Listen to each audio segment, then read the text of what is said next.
Mga idol at kabayan, breaking news. Naku, barko ng China na butas ng binanggaang barko ng Pilipinas. Ipinakita ng China ang natamong pinsala ng isa sa mga barko ng Chinese Coast Guard matapos nitong gitgitin ang barko ng Pilipinas na gawa sa Japan sa Ayungin Shoal. Iba talaga ang gamit na gawa sa Japan kung ikukumpara sa made in China. President Biden binalaan ang China sa harap ni Pangulong Bongbong Marcos Jr. at Prime Minister Kishida ng Japan na anumang pag-atake sa mga barko, eroplano sa Armed Forces of the Philippines sa South China Sea. Handa ang Amerika na i-invoke ang US-Philippines Mutual Defense Treaty. And I want to be clear, the United States defense commitments to Japan and to the Philippines are ironclad. They're ironclad. As I've said before, any attack on Philippine aircraft, vessels, or armed forces in the South China Sea would invoke our Mutual Defense Treaty. China, sinabi na magkakaroon lamang ng kapayapaan sa Ayungin Shoal kapag tinanggal ng Pilipinas ang barkong BRP Sierra Madre. Isang kondisyon ng China na hindi sasang-ayon ang Pilipinas at mga Pilipino. O naman, mga fighter jets ng Amerika at Pilipinas todo ensayo para protektahan ang himpapawid ng bansa laban sa mga kalaban.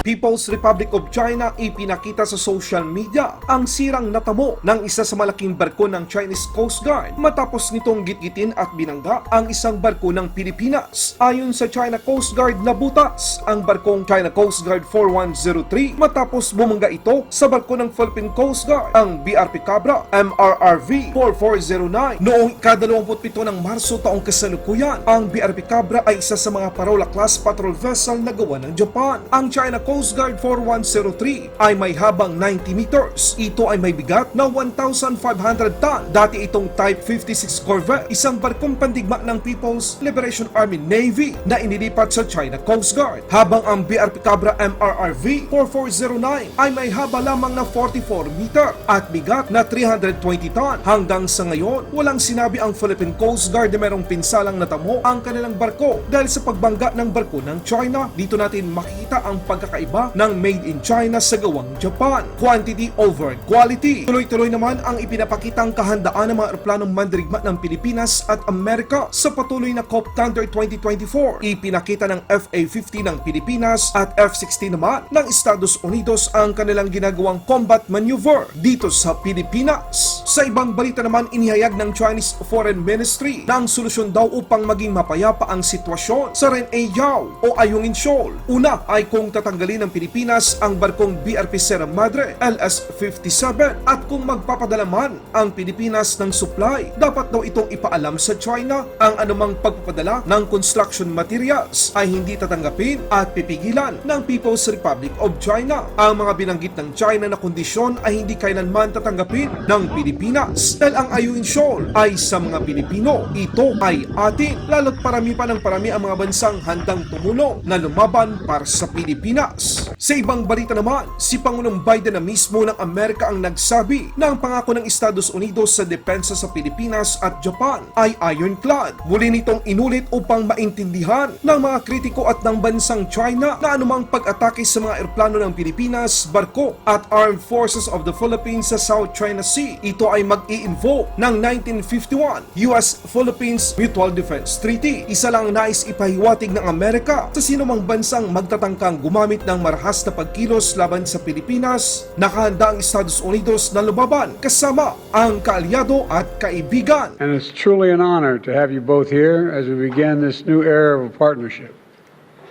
As you've heard me say before, a great deal of history in our world will be written in the Indo-Pacific over the coming years. And as the three allies, three steadfast partners, and three proud democracies representing 500 million people. And today we commit to writing that story in the future together.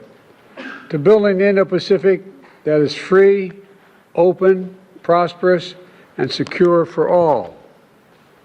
This afternoon, we'll discuss a few key areas where our nations are deepening ties. First, technology and clean energy.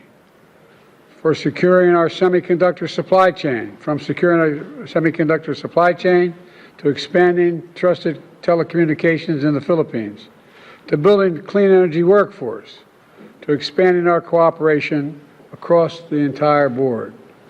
Second, we're deepening our maritime and security ties. This is something I know you've discussed with Vice President Harris during her travel to the Indo-Pacific. And I want to be clear, the United States defense commitments to Japan and to the Philippines are ironclad. They're ironclad.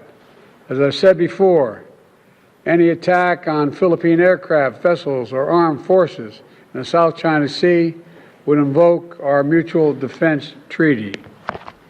Finally, I'm proud to announce we're launching an economic corridor in the Philippines as part of the G7's Partnership for Global Infrastructure and Investment. This is the first corridor in the Indo-Pacific.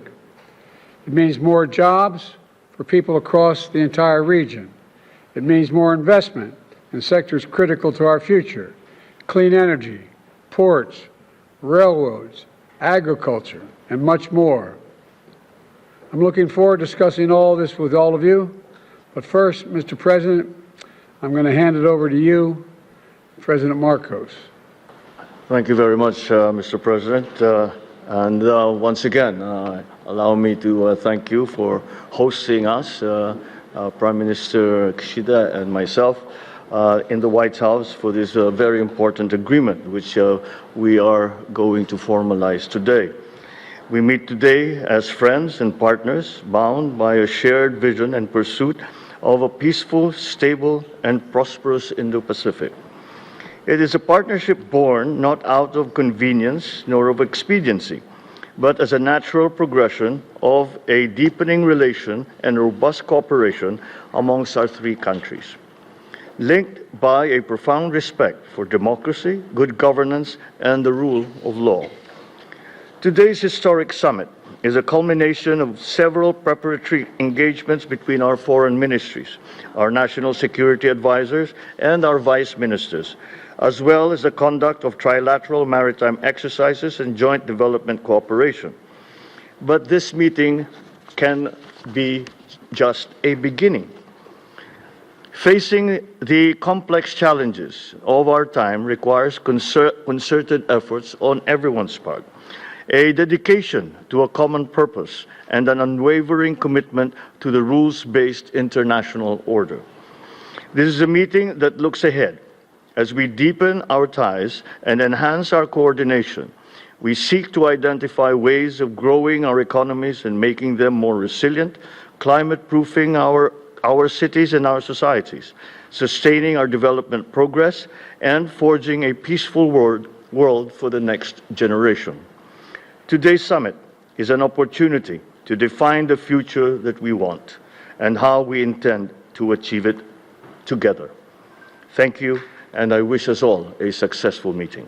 Ang video na ito ay hatid sa inyo ng 1xBet, isang legit betting site sa mundo. Para mag-register, pumunta lang kayo sa 1xBet website at tingnan ng 1x Games. Under the 1x Games, marami kayong pwedeng pagpipilian. Good news! Dahil tuloy-tuloy ang pagbibigay ng hanggang 7,800 na bonus sa unang nyong deposit gamit ang promo code na inyong nakikita sa screen. Ring makita ang promo code at link sa description at comment section ng video na ito para makuha ang inyong bonus. Matapos mag-register, pwede kayong mag-deposit gamit ang iba't ibang payment method. Ganon din sa pag-withdraw ng inyong pera. Laban Pinas!